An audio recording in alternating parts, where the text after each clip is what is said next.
She-Hulk took Jen to a solitary retreat this week, but the real talk is about the entertaining villainous cameos that appeared during her visit. One, in particular, provides Blade fans with something significant to chew on. There have been many mutants in the MCU, but none like the person who may or may not be a vampire. Saracen, commonly referred to as a daywalker. How does he reboot in She-Hulk? Let us investigate. To begin, let's look at an overview of Saracen, Blade, the vampire hunter. During Jen's group therapy session, it's revealed that Saracen believes he's a vampire. While there's no proof of Sari's undead status in the episode, he does appear eager to suck some blood. Saracen also has a deep comic book history, including some big ties to Blade, who gets his pleasure from slaying vampires like him. And before you begin, Saracen, portrayed by She-Hulk, is not the mercenary confronting the Punisher in Marvel Comics. Given all these vampiric connections,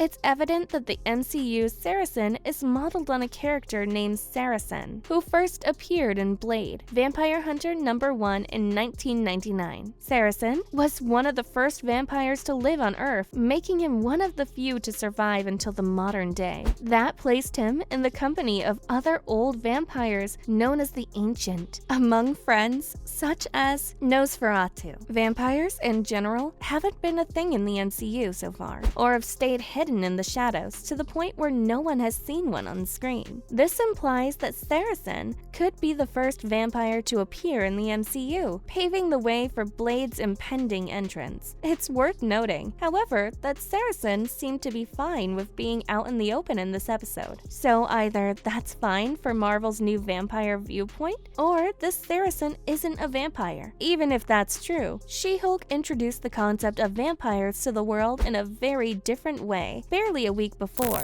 Moving on, let's look at a recap of She-Hulk Episode 6. Mr. Immortal, a Great Lakes Avenger, appeared in Episode 6, and during this discussion of his previous relationships, the name Baroness Cromwell came up. While we have yet to see the Baroness on screen, Marvel fans may have noticed that Lily Cromwell is a renowned vampire from the comics, also known as Baroness Blood. Given Mr. Immortal's extended longevity, Cromwell may also be immortal, cementing the ideas of vampires already functioning within the MCU. That will be a problem for Blade. If Saracen does return after his debut in She-Hulk, we suspect he'll pose much of a problem to the Daywalker. But Baroness Blood, it's also feasible that she'll end up becoming the film's big bad, which would be amusing, given the setting of her introduction in She-Hulk. But that's assuming we get to see Blade's reboot anytime soon. After repeated delays, director Bassem Tariq pulled away from the film just days before Saracen's premiere in She-Hulk. So, for the time being, the closest we have to true vampire legend in the MCU is a Cromwell reference, and Saracen's all too brief presence. At the very least, Blade won't have lost out on too much in the interim.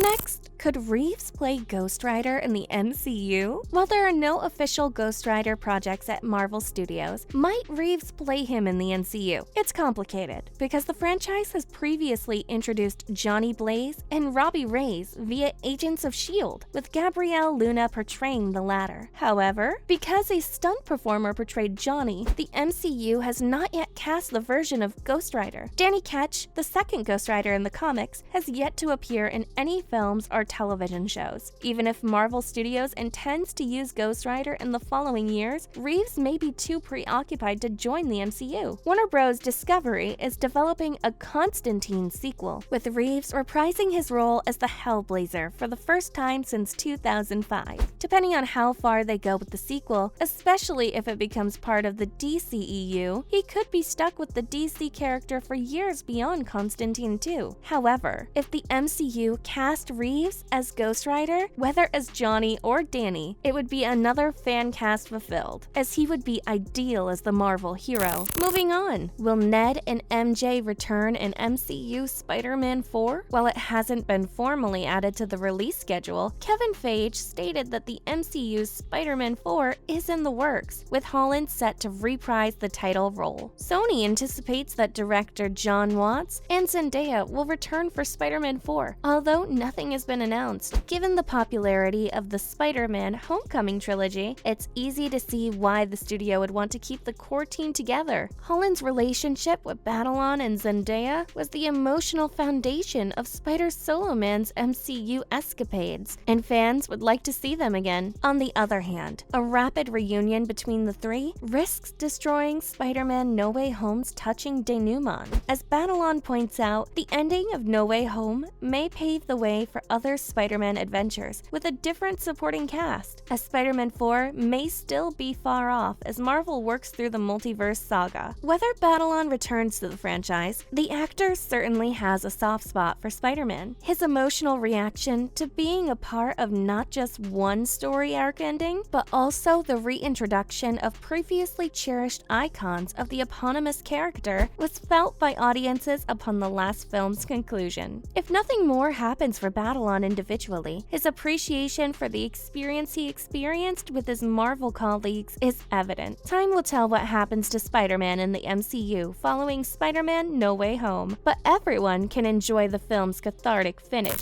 Up next, what is Kang's role in Ant-Man and the Wasp: Quantumania? Kang's involvement in the next Ant-Man sequel has become a fascinating possibility, with the unveiling of multiple projects from MCU Phase 5. Avengers: The Kang Dynasty, which is set to be released in 2025, implies that Major's villains will be a very important character in the MCU in the future, implying that Ant-Man and the Wasp: Quantumania would likely serve as his official debut to the MCU's primary players. Although Kang has previously been in Loki, the show primarily functions in reality, separate from the main action on Earth 616. Given that the villain is set to return in at least one more MCU film after Ant-Man and the Wasp: Quantumania, fans may be confident that Ant-Man alone will not be able to defeat Kang the Conqueror. The following third Ant-Man film is also rumored to include MODOK as a villain, which might imply Kang operates more in the background as a puppet master, similar to what Thanos did in MCU Phases 1 and 2. While it's unclear how accurate Zill's art will be to the finished film, fans shouldn't wait long for an official trailer for Ant-Man and the Wasp: Quantumania to be released. Following that, will T'Challa eventually be recast in the MCU? It is clear that Black Panther: Wakanda Forever seeks to honor Chadwick Boseman's portrayal of T'Challa, while also investigating the ramifications of the character's death in the Marvel Cinematic Universe. This is not to say that a new T'Challa will not be introduced to the audience at some time in the future. As Duke has stated, Chadwick Boseman's version of T'Challa may not be brought back to life in the Marvel Cinematic Universe